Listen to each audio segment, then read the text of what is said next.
오늘 말씀을 통해 여러분들이 우리를 구원하신 하나님, 또 우리를 친백성 삼으신 그 하나님의 은혜를 마음껏 또 누리시고 또 하나님께 영광 돌리는 복된 시간 되기를 주님 이름으로 축복합니다. 여러분 가운데 함께 하기를 축복합니다.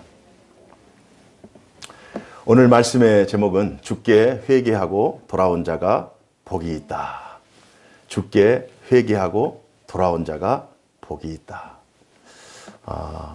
이 말씀이 얼마나 우리에게 참 위로가 되고 능력이 되는 말씀인지 모릅니다. 오늘 겉으로 보기에는 이 말씀이 참 심판의 말씀, 또 하나님의 그 무서운 징계의 말씀인 것 같지만, 그러나 이 말씀을 받는 우리들에게는 이 말씀이 은혜의 말씀이고 얼마나 복된 말씀인가, 오늘 말씀을 통해 확인하는 시간을 갖도록 하겠습니다.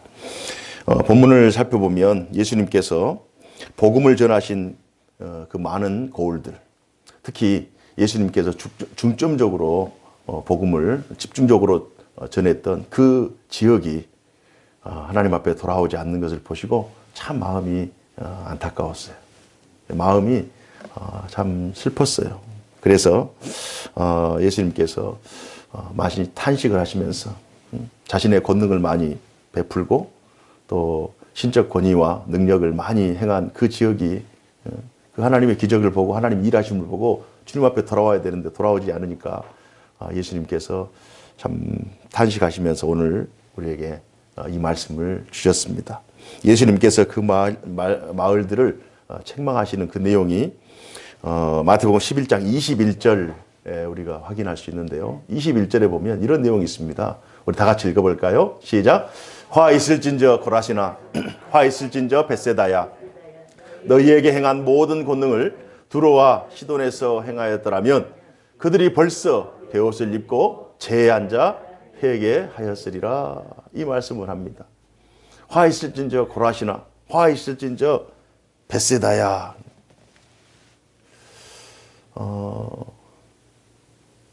예수님께서 이 마을들을 가르치면서 책망을 이제 하시는데요. 이 책망이 예수님께서 이 마을들에 하는 것이 가혹한 것이 아니에요. 어떻게 보면 예수님 입장에서는 너무 당연한 거예요. 너무 안타까운 거예요. 회개하여 하나님 앞에 돌아올 사람들이 그 복음을 들었음에도 불구하고 복음을 거부하면서 하나님과 멀어지는 것을 예수님이 바라보는 그 마음이 얼마나 안타까웠겠어요. 듣지 못해서 또 못 듣고 그래서 하나님 앞에 나오지 못했다면 그럴 수 있겠다 싶지만, 예수님을 직접 보고 예수님의 말씀을 듣고 예수님이 행하신 그 놀라운 기적과 능력과 이적들을 다 동시대 사람 다 보고 그걸 다 경험했음에도 불구하고 돌아오지 않을 때, 그때 하나님 앞에 돌아오지 않는 자들에게는 마땅히 심판이 있고 책망이 있을 수밖에 없는, 그것을 목격하고 있는 예수님의 심령이 얼마나 안타까웠겠어요. 이건 어떻게 보면 예수님께서 이렇게 말씀하신 것이 너무 당연하다. 그래서 어느 정도로 가버나움 지역에 있는, 그 가버나움이라고 하는 지역은 이제 유대 이스라엘 땅에 이제 지중해 이제 동쪽에 있거든요. 지중해 동쪽에 있는데 이 팔레스타인이라고 하는 이 지역에 큰 호수 두 개가 있습니다. 그래서 하나는 사해바다, 또 위로는 이제 갈릴리 호수. 갈릴리 호수 어디에서 물이 나오느냐? 저 위쪽에 이제 헐몬산이라고 하는 한 3,000m 되는 곳에서 물이 흘러내려서 갈릴리 호수를 통과해서 요단강을 통과해서 이제 사해바다에 다 머물러 있는 거죠. 그래서 사해바다는 이 세상에서 가장 고도가 지형이 낮기 때문에 거기에 있는 곳에는 이제 생명이 살 수 없는 염해라고 그래요. 염기가 있어서 생명이 살 수 없는 곳이에요. 그러나 이 갈릴리 호수는 생명이 있고 물고기가 있고 또 그 주변에 많은 사람들이 어업에 종사합니다. 그래서 그 지역, 갈릴리 위쪽에 있는 그 지역이 이제 가버나움 지역이고요. 그리고 갈릴리 위쪽 북쪽에 항구 도시가 이제 벳세다라고 하는 벳세다. 빌립과 안드레 또 베드로가 예수님에게 부름받은 그 지역이 벳세다. 예수님의 집이 있었던 곳, 사역이 있었던 곳, 예수님이 정말 중점적으로 초기에 복음을 전했던 곳이 벳세다. 그리고 그 위쪽으로 이제 한 1.2km 올라가면 고라신이라고 하는 곳이 있어요. 그러니까 다 가버나움 지역이에요. 예수님께서 초창기 복음을 한 60%, 70% 정도 그 시간대를 할애해서 전했던 곳이 가버나움 지역입니다. 그 지역이 돌아오지 않으니까 예수님이 얼마나 속상하겠어요. 안타깝겠어요. 그래서 이 예수님께서 너무 속상하니까 이제 한 두 도시의 이름을 이제 거론하시면서 만약에 세 도시의 이름을 거론합니다. 소돔과 또 두로와 시돈. 이 세 도시의 이름을 거론하면서 내가 만약 소돔에게 이 소식을 복음을 전했다면, 두로와 시돈에 이 복음을 전했다면 그들이 다 돌아와서 죄를 뒤집어쓰고 하나님 앞에 회개했을 것이다. 이렇게 하면서 그 도시들, 돌아오지 않는 가버나움 지역에 있는 그 마을들을 굉장히 안타깝게 생각하시는 거예요. 자, 그렇다면 예수님께서 이렇게 안타깝게 생각하는 그 반면에 그만큼 강팍한 거죠. 그만큼 완고한 거죠. 그만큼 하나님에 대해 닫힌 마음을 가지고 있는 그들. 그래서 멸망받을 수밖에 없고 심판받을 수 없는 그들. 과연 그들과 대조해서 이미 멸망받았던 소돔 땅, 역사적으로 이미 멸망받았던 두로와 시돈은 어떤 땅이었는가를 한번 살펴보면서 그 땅과 그 땅이 소돔 땅 또는 두로와 시돈 이 땅이 정말 악한 땅임에도 불구하고 이 땅들이 멸망받았던 이 땅들에서 복음을 전했을 때 이 땅들은 돌아왔을 것이다. 그러나 지금 내가 살고 내가 복음을 전하는 너희들은 돌아오지 않는 그 안타까운 마음이 서로 이제 대조를 이루면서 우리에게 참 안타까움을 주는 거예요. 소돔 땅은 어떤 곳입니까? 소돔 땅은 창세기 13장 12절 13절에 보면 아브라함은 가나안 땅에 거주하였고 롯은 그 지역의 도시들에 머무르며 그 장막을 옮겨 소돔까지 이르렀다. 소돔 사람은 여호와 앞에 악하며 큰 죄인들이었다. 이렇게 고백하고 있습니다. 소돔 땅은 악하고 큰 죄인들이었다. 창세기 19장의 내용을 살펴보면요. 소돔 땅은 성적으로 굉장히 타락한 곳이에요. 동성애가 행해졌던 곳이에요. 그래서 이성 간의 사랑은 자연스럽지만은 동성 간에, 남성 간에 이런 동성애가 이루어져서 하나님의 천사를 겁탈하고자 하니까 롯이 자기 아내를 주겠다 할 정도로. 그래서 결국 그 소돔은 유황과 불로 멸망을 당하고 맙니다. 자, 그런 곳이 소돔 땅이에요. 타락한 것.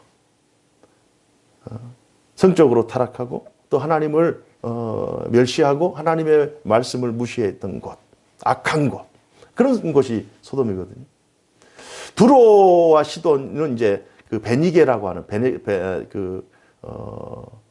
페니키아라고 하는 지역. 그러니까 유대 지역의 서북쪽으로 한 30km 정도 떨어진 곳에 해안가에 있습니다. 지중해.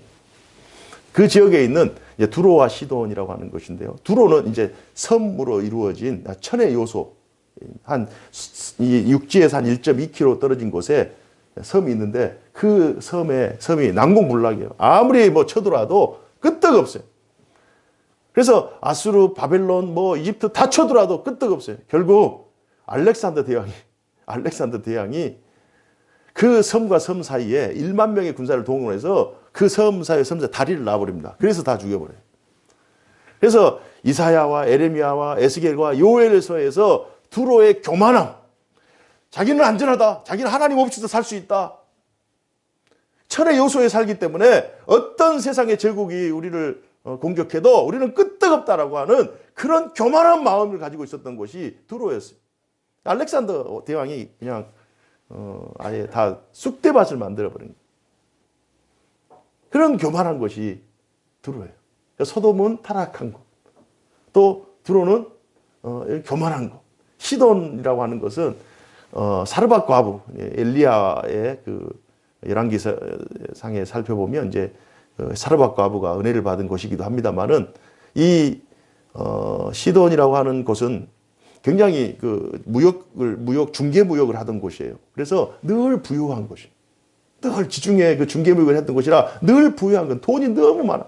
그래서 아수르 제국이 가서 무너뜨리면 또 무너졌다가 다시 재건하고, 또 바벨론 제국이 가서 무너뜨리면 또 무너졌다가 또 재건하고, 페르시아 제국이 가서 또 무너뜨리면 또 재건하고. 그러니까 늘 자기들은 부가 너무 많기 때문에, 그리고 이 지리적인 지역이 너무 좋기 때문에 늘 자기들은 외세의 압박이나 외세의 침략이 와도 우리는 늘 이겨낼 수 있다, 우리는 극복할 수 있다라고 하는 이 교만함이 또 극한 곳이 바로 시돈 지역입니다.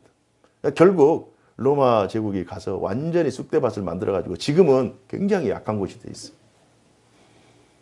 그러니까 소돔 땅, 또 두로, 시돈, 우리가 생각할 때 하나님 보시기에 얼마나 악한 곳이에요.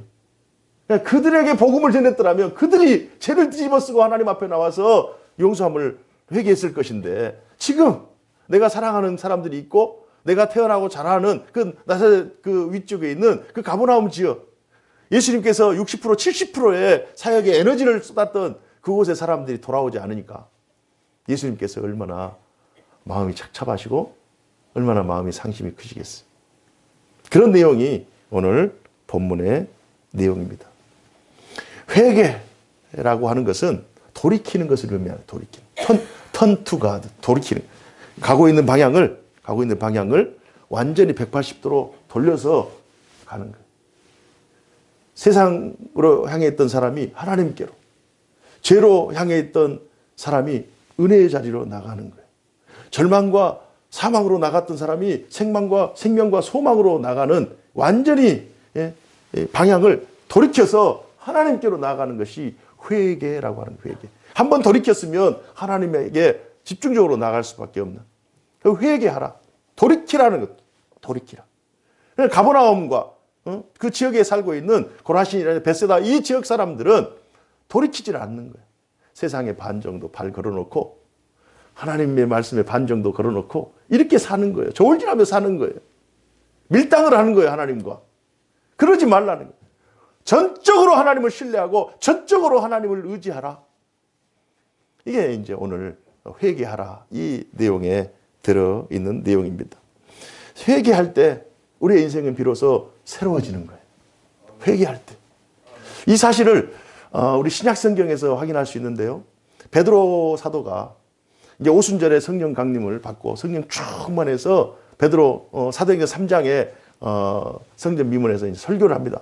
그때 설교를 할 때 전했던 메시지가 사도행전 3장 17절 내용 이하의 내용이에요. 제가 읽어드리겠습니다. 형제들아, 너희가 알지 못하여서 그리하였으며 너희 관리들도 그러한 줄 아노라. 복음을 알지 못했기 때문에, 예수님을 알지 못했기 때문에 예수님을 가혹하게 대하고 예수님을 처단했다는 거예요. 18절에 보면 그러나 하나님이 모든 선지자의 입을 통하여 자기의 그리스도께서 고난 받으실 일을 미리 알게 하신 것을 이와 같이 이루셨느니라.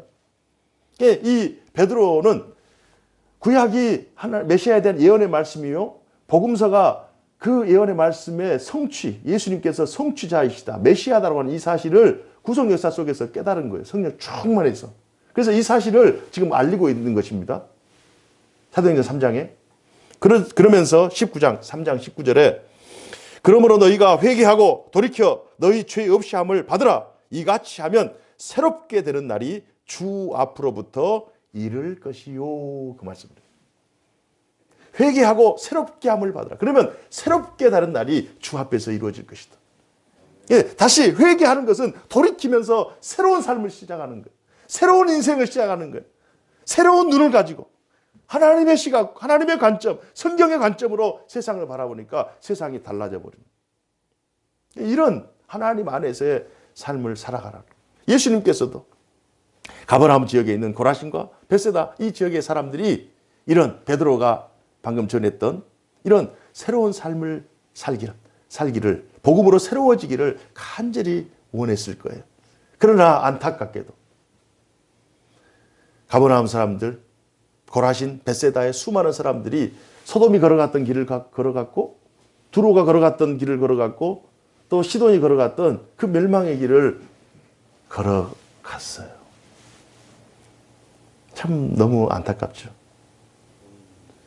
예수님을 보고도 믿지 못하는, 예수님을 만나고도 믿지 못하는, 예수님의 말씀을 듣고도 하나님 앞에 나아가지 못하는, 참 너무 안타까운 내용이 오늘 본문의 내용입니다. 참 성경에 보면 이런 지금 예수님께서 말씀하시는 오늘 본문에 속해 있는 사람들만 그러느냐? 그렇지 않아요. 성경의 역사를 가만히 살펴보면 하나님의 구속 역사 가운데 회개하지 않는 사람들, 회개할 만한데 회개하지 않는 사람들, 또 반대로 회개하지 않을 것 같은데 회개한 사람들, 그 역사가 구속 역사 가운데 지금 계속 진행되고 있어요. 이스라엘의 수많은 왕들과 백성들, 하나님 앞에 아브라함의 자손임에도 불구하고 모세의 그 율법과 또 유대교의 전통을 가지고 있음에도 불구하고 예수님을 부인해요.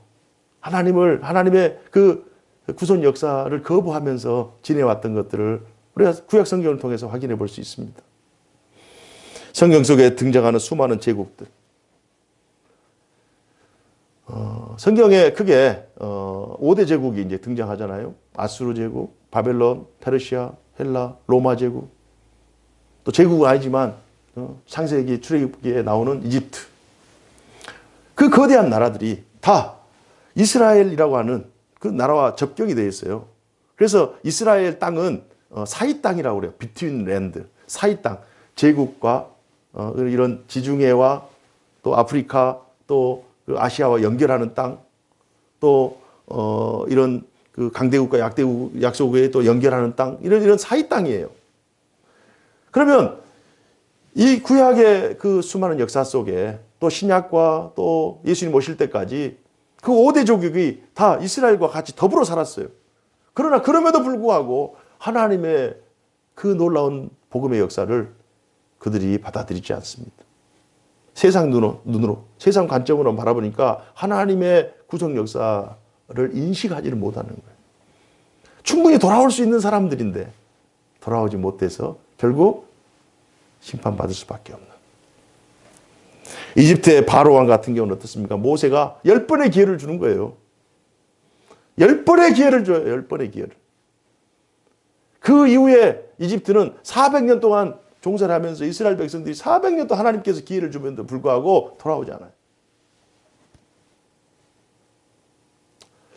참 돌아올 것 같은데도 돌아오지 않는, 그리하여 결국 하나님과 멀어져 버리는 사람들이 참 많습니다.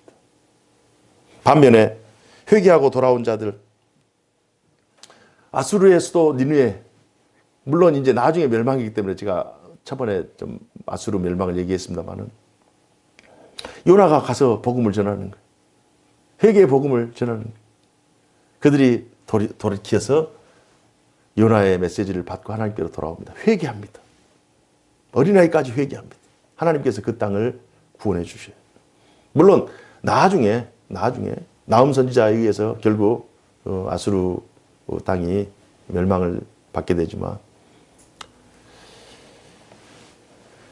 유럽의 많은 나라들, 미국에 그 속해 있는 수많은 연합국, 미 연방에 속해 있는 나라들, 또 우리 한국과 아프리카에 속해 있는 수많은 나라들, 사실 우리는 복음과는, 하나님의 구속 역사와는 거리가 먼 사람들이에요. 멀리 떨어져 있는 이방인과 외인이었어요. 그러나 그럼에도 불구하고 하나님께 나와서 회개하고 하나님의 말씀을 생명의 말씀으로 받아들이자 우리의 삶이 완전히 새롭게 되는 그런 기적을 누리고 있는 거예요. 그래서 오늘 본문의 말씀을 살펴보면 돌아올 것 같은데 돌아오지 않는 가버나움과 고라신과 베세다가 있고, 당연히 멸망받을 수밖에 없는 소돔과 그런 두로와 시돈, 그런 사람들. 결국 돌아오지 않아서 두로와 시돈과 같은 그러한 끝을 맞이하는 그러한 사람들이 있는 반면, 역사 속에서 살펴볼 때 우리의 위치는, 여러분과 우리 한국의 위치는 두로와 시돈의 위치라고요. 우리가 예루살렘에 있지 않잖아요. 이스라엘에 있지 않잖아요. 우리의 위치는, 위치상, 지정학적인 위치상은 우리는 버려진 땅, 외인, 하나님의 구속 역사와 멀리 떨어진 나라였어요. 그러나 그럼에도 불구하고 우리가 오늘 이 말씀을 비춰봤을 때 우리는 어느 자리에 서 있느냐? 우리는 소돔, 또 시돈, 두로 그 자리에 있지도 않고 또 가버나움에 있는 고라신과 벳세다 위치에 있지도 않아요. 여러분과 제가 오늘 이 본문을 통과할 때, 저는 또 말씀을 준비하면서 이 본문을 통과할 때 저는 너무나도 감사했어요. 너무나도 감사했어요. 세 가지 점에서 참 감사하더라고요.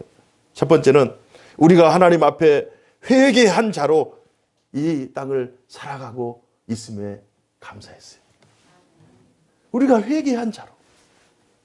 주의 복음을 듣고 수많은 사람들이 있지만 그 말씀을 받고 내가 죄인인 줄로 알고 오직 나의 죄를 용서할 분은 예수 그리스도의 십자가 뿐인 줄 알고 그 하나님 앞에 나아가서 용서를 구하고 용서받은 의인으로 이 세상을 살아가고 있다. 회개한 자로 이 세상을 살아가고 있음에 감사가 됐어. 그래서 여러분들이 지금 하나님 앞에 나와 예배할 수 있잖아요. 하나님의 백성으로 살고 있잖아요. 하나님의 말씀을 붙잡고 살 수 있잖아요. 저 천국을 소망 가운데 바라보며 살 수 있잖아요. 오늘 이 본문의 말씀 우리는 통과했어요. 여러분 이 본문의 말씀에 얽매이면 안 돼요. 이 본문의 상황이 있고 이 본문에 속해 있는 해당되는 사람들이 있다면 오늘 우리는 이 본문을 통과했어요. 그래서 이 구원받은 회개한 자로서 이 본문을 봐야 돼요. 그들이 예수님 당시에 그들이 살았던 그들의 상황과 그들이 서 있는 위치와 오늘 2000년 후에 복음을 받은 우리, 회개한 우리, 이미 예수 그리스도를 구주로 영접한 우리들이 바라보는 이 본문의 위치가 달라요. 고백이 달라야 돼요. 그래서 구원받은 자로서 이 본문을 보니까 너무 감사한 거예요, 우리는. 예수님의 이 경고에 해당되지 않아요. 예수님께서 너희들 회개하지 않으면 심판받을 것이다 라고 하는 이 메시지에 해당되지 않고 우리는 이 메시지를 통과해서 우리는 이미 회개한 자요, 이미 구원받은 자이기 때문에 우리가 얼마나 감사한 자요, 기쁨이 충만한 자인지 모릅니다. 이 은혜를 하나님께서 주신 것에 진심으로 감사를 드립니다. 두 번째로는 그러나 그럼에도 불구하고 아직도 이 땅에는 회개의 복음을 들어야 할 수많은 사람들이 있음을 기억해야 돼요. 우리는 이 복음을 들어서 회개했지만 여전히 예수님께서 이 말씀 우리에게 주신 것은 이 말씀을 통과한 우리들이 이 말씀을 그저 나만 구원받고 나만 회개했으니까 나는 하나님의 백성으로 살아간다 이것이 아니라 이 말씀을 통해서 얻게 되는 교훈이 뭡니까? 마땅히 돌아갈 사람들은 돌아와야 돼요. 마땅히 징벌받을 사람들은 징벌을 받는 거예요. 심판이 이미 정해졌어요. 심판은 예수 그리스도를 믿느냐 믿지 않느냐로 결정이 되는 거예요. 그러니까 우리는 구원받았다고 해서 우리는 끝나는 것이 아니라 아직도 이 말씀을 보니까 심판은 반드시 존재하기 때문에 돌아올 자를 안타까워하시는 하나님의 마음, 그 예수님의 마음을 가지고 아직도 돌아오지 않는 택한 백성을 향해서 복음을 선포해야 되는, 그들에게 심판이 있습니다. 이 세상이 끝이 아닙니다. 예수 안에 생명이 있습니다. 예수 그리스도를 믿으면 구원을 받습니다. 이 사실을 우리가 이 본문을 통과하면서 이 세상에는 아직도 하나님의 복음을 들을 수많은 사람들이 존재한다. 이 사실을 오늘 본문을 통해서 우리는 이미 구원받고 회개한 자이지만 이 본문을 통해서 그 사실을 인식해야 돼요.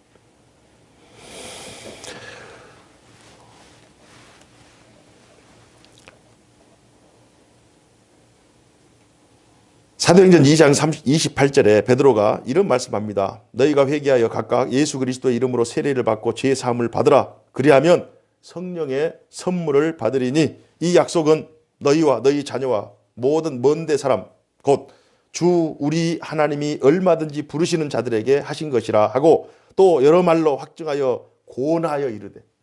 그러니까 여러 말로 확증하여 고언한다는 것은 복음에 확실히 있어서 복음을 전파하는 거거든요. 예수 그리스도 십자가와 부활의 그 복음을 선포하는 거예요. 그래서 확증이라고 하는 것은 여러 가지 증거를 확실하게 제시하는 거예요. 당신이 죽였던 그 예수가 살아나셨다. 당신이 못 박았던 그 예수가 하나님의 아들이시다.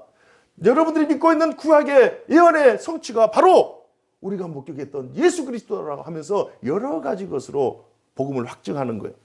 그래서 확증하며 고나하여 이르되 너희가 이 패역한 세대에서 구원을 받으라 하니 그날에 구원을 받은 자가 3천이나 더하더라. 아멘. 그래서 오늘 우리는 이 말씀을 통과하면서 자세는 누구의 자세로요? 베드로의 자세로.